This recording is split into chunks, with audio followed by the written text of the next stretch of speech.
Նոյեմբերի 18-ին Հայաստանի Հանրապետության ներքին գործերի նախարար Արփինե Սարգսյանի գլխավորած պատվիրակությունն այցելել է Չեխիայի Հանրապետության Օստրավա քաղաքում գտնվող ֆրանսիական Ion Group ընկերության արտադրամաս եւ հաստատել նույնականացման քարտի արտաքին տեսքն ու անվտանգային բաղադրիչները։ Քննարկվել են նաեւ անձնագրի տվյալների էջի կառուցվածքին ու դիզայնին վերաբերող մի շարք տեխնիկական հարցեր։ Իրականում բազմաթիվ քննարկումներ են ունեցել, մանրակրկիտ կերպով դիտարկել ենք տարբեր տարբերակներ, որոնք մինչ այս պահը գործընկերների կողմից ներկայացվել են, բայց բնականաբար արտադրամասում պիտի տեսնեինք հենց բուն նկարագրով տպագրված տարբերակը, որպեսզի կարողանայինք վստահ լինել, որ այն նույնականացման քարտն է, որը Հայաստանի Հանրապետությունը ակնկալում է ունենալ եւ տպագրել։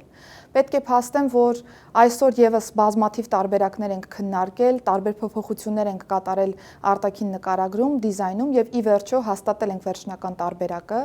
ընդ որում հենց այսօր արդեն իսկ մեկնարկել է հումքի մեծածավալ տպագրությունը։ Նախարարին է ներկայացվել սահմանների կառավարման էլեկտրոնային համակարգերի մոդեռնիզացիոն ուղղություններն ու տեխնիկական լուծումները, անդրադարձ է կատարվել նաև բիոմետրիկ համակարգի ներդրման ընթացիկ իրավիճակին, զարգացման գործընթացին սպասվող նորարարություններին։ Նախարարը ծանոթացել է ինչպես նույնականացման քարտերի, այնպես էլ անձնագրերի տպագրության բուն գործընթացին, նշելով, որ առաջնահերթություն է կենսաչափական փաստաթղթերի տրամադրման ոլորտում ժամանակակից, անվտանգ եւ քաղաքացիների համար նոր որակի ծառայությունների մատուցումը։ Ներքին գործերի նախարարությունը մասնավոր գործընկերոջ հետ համատեղ գործադրում է առավելագույն ջանք խոստացված ժամկետում 2026 թվականի երկրորդ կիսամյակում կենսաչափական փաստաթղթերի արտադրությունը սկսելու համար։ Հաջորդիվ անդրադառնալու ենք արդեն անձնագրերի արտաքին նկարագրին եւ ի վերջո կարող եմ ասել, որ մենք մեր խոստացած ժամանակահատվածում կկարողանանք մեր քաղաքացիներին մատուցել այս ծառայությունները եւ տրամադրել բիոմետրիկ անձնագրեր եւ նույնականացման քարտեր։ Արփինե Սարգսյանը կարևորել է նաեւ մասնավոր գործընկերոջ հետ համագործակցությունը ինքնության կառավարման ենթակառուցվածքում նորարարական լուծումների ներդրման եւ փաստաթղթային անվտանգության մասով եւ ընդգծել, որ այն էական դեր ունի Եվրոպական միության հետ վիզաների ազատականացման գործընթացում։ Ion Group ընկերության արտադրամասի շահագործման ղեկավար Ստանիսլավ Պոսպիշեկը դրական գնահատելով ներքին գործերի նախարարության հետ իրականացված համատեղ աշխատանքը կարևորել է հատկապես արտադրական գործընթացների արդյունավետությունը, բարձր որակային ստանդարտների պահպանումը, անվտանգության ու տեխնիկական պահանջներին հետևելը։ Հայկական պատվիրակության հետ հաջողությամբ իրականացրել ենք ID փաստաթղթերի արտադրության մեկնարկի համար անհրաժեշտ նախապատրաստական գործընթացները։ Մենք երկար տարիներ արտադրում ենք բարձրորակ նույնականացման փաստաթղթեր տարբեր երկրների համար։ Եվ ես ուրախ եմ, որ մեր թիմը նաև Հայաստանի Հանրապետության համար կազմակերպեց արտադրության նախապատրաստական փուլը։ Կարևոր է ընդգծել, որ Հայաստանի Հանրապետության պատասխանատու եւ համակարգված մոտեցումը վճռորոշ դեր է խաղում ոչ միայն հայկական ID քարտերի արտադրության հաջող մեկնարկի ապահովման, այլև երկարաժամկետ համագործակցության համար։ Այցը հերթական անգամ վկայում է ներքին գործերի նախարարության եւ միջազգային գործընկերների արդյունավետ համագործակցության մասին։ Ներքին գործերի նախարարությունն ու Եվրոպական միության սահմանային եւ առափնյա պահպանության գործակալությունը նոյեմբերի 19-ից 20-ը Երևանում կազմակերպել էին գիտելիքների փոխանակում կեղծ փաստաթղթերի հայտնաբերման ոլորտում թեմայով աշխատաժողով։ Մասնակցում էին ներքին գործերի նախարարության, քրեական ոստիկանության գլխավոր վարչության, միգրացիա եւ քաղաքացիության ծառայության, ազգային անվտանգության ծառայության, քննչական կոմիտեի եւ փորձագիտական ազգային բյուրոյի ներկայացուցիչներ։ Մասնակիցների նման կազմը նպատակային էր ներկային այն մասնագետները, որոնց գործունեությունն անմիջականորեն առնչվում է անձահաստատող եւ այլ փաստաթղթերի տրամադրման, ստուգման գործընթացներին, ինչպես նաեւ դրանց կեղծման դեպքերի կանխարգելմանը միտված մեխանիզմների եւ գործառնական միջոցառումների իրականացմանը։ Frontex-ի փաստաթղթերի եւ նույնականացման քարտերի գործառնական աջակցության ոլորտի առաջատար փորձագետներ Կատարինա Մարկովիցովան եւ Արթուր Ազգեդմինասը ներկայացրել են փաստաթղթերի ստուգման եւ կեղծիքների հայտնաբերման գործընթացում միջազգային լավագույն փորձը, նորագույն մեթոդներն ու տեխնիկական գործիքները։ Մասնակիցները կատարել են նաեւ գործնական վարժություններ, մասնագիտական հմտությունները կատարելագործելու եւ կեղծիքների հայտնաբերման միջազգային ստանդարտներին համապատասխան վերապատրաստվելու նպատակով։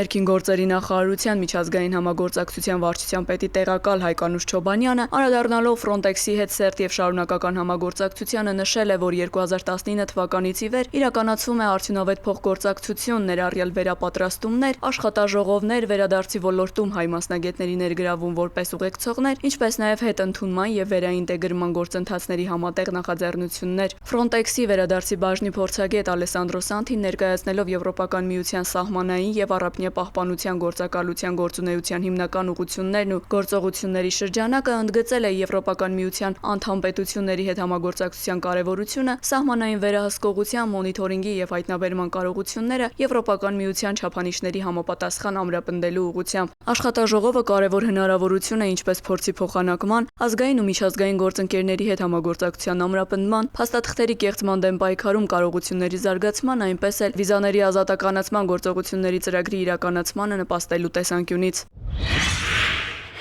Երթևեկության կանոնների պահպանումը միայն լուսացույցներին ու ճանապարհային նշաններին հետևելը չէ։ Քաղաքացիների անդորրը չխաթարելը, մեքենա վարելիս անհարկի աղմուկ չստեղծելը նույնպես անվտանգ երթևեկության ապահովման կարևոր բաղադրիչներից է։ Նոյեմբերի 2-ից ուժի մեջ են մտել վարչական իրավախախտումների վերաբերյալ օրենսգրքում կատարված փոփոխությունները։ Պատասխանատվության են ենթարկվում այն վարորդները, որոնց մեքենաներում տեղադրված են ստանդարտին չհամապատասխանող խլացուցիչներ, նվագարկիչների լրացուցիչ ուժեղացուցիչներ կամ բարձրախոսներ։ Օրենսդրական փոփոխություններն ուժի մեջ մտնելուց հետո նոյեմբերի 2-ից մինչ օրս Բարեկային ծառայության ստորաբաժանումների կողմից Երևանում եւ մարզերում ստուգվել է 1492 ավտոմեքենա։ Հայտնաբերվել է թույլատրելի նորմերին չհամապատասխանող սարքավորումներով համալրված 167 տրանսպորտային միջոց։ Իրավախախտ վարորդները ենթարկվել են վարչական պատասխանատվության, նվազագույն աշխատավարձի 10 պատիկի չափով տուգանք եւ նորմերին չհամապատասխանող խլացուցիչների, բարձրախոսների եւ լրացուցիչ ուժեղացուցիչների բռնագրավում տուգանային 2 միավորի կիրառմամբ։ Ներքին գործերի նախարարության ոստիկանության Բարեկային ծառայությունը հորդորում է խստորեն պահպանել ճանապարհային երթևեկության կանոնները։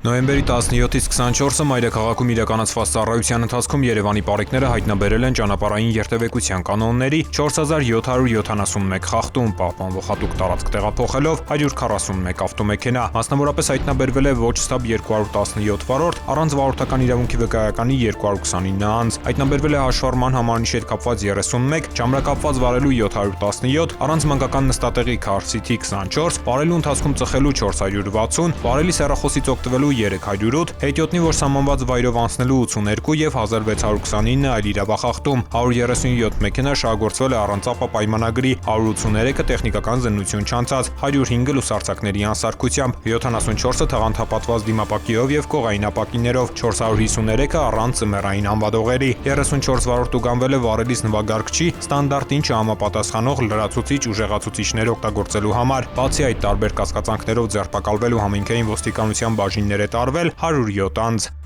Նույն ժամանակահատվածում մարզերում պարեկները հայտնաբերել են ճանապարհային երթևեկության կանոնների 13328 խախտում, պահպանվող հատուկ տարածքներ տեղափոխելով 248 տրանսպորտային միջոց։ Հայտնաբերվել է ոչ ստաբ 205 վարորդ, առանց վարորդական իրավունքի վկայականի 401, կեղծ վարորդական վկայականով երթևեկողի 9 անձ։ Հայտնաբերվել է նաև հաշվառման համարնիշի հետ կապված 47, կեղծ հաշվառման վկայականով երթևեկող 1, ճամրակապված վարելու 2503, առանց մանկական նստատեղի քարսիթի 134, վարելու ընթացքում ծխելու 404, վարելիս հեռախոսից օգտվելու 529, հետիոտնի, որ սահմանված վայրով անցնելու 98, արագության գերազանցման 2082 եւ 4541 այլ իրավախախտում, 346 ավտոմեքենա շահագործվել է առանց ապա պայմանագրի, 711-ը տեխնիկական զննություն չանցած, 742-ը լուսարձակների անսարքությամբ, այդ թվում 25 բեռնատար, 142-ը թաղանթապատված դիմապակիով եւ կողային ապակիներով, 1255-ը առանց զմերային անվադողերի, 61 վարորդ ուղղանվել է վարելիս նվագարկչի ստանդարտին չհամապատասխանող լրացուցիչ ուժեղացուցիչներ օգտագործելու համար, բացի այդ տարբեր կասկածանքներով ձերբակալվելու համայնքային ոստիկանության տարածքային բաժիններ է տարվել 47 անձ։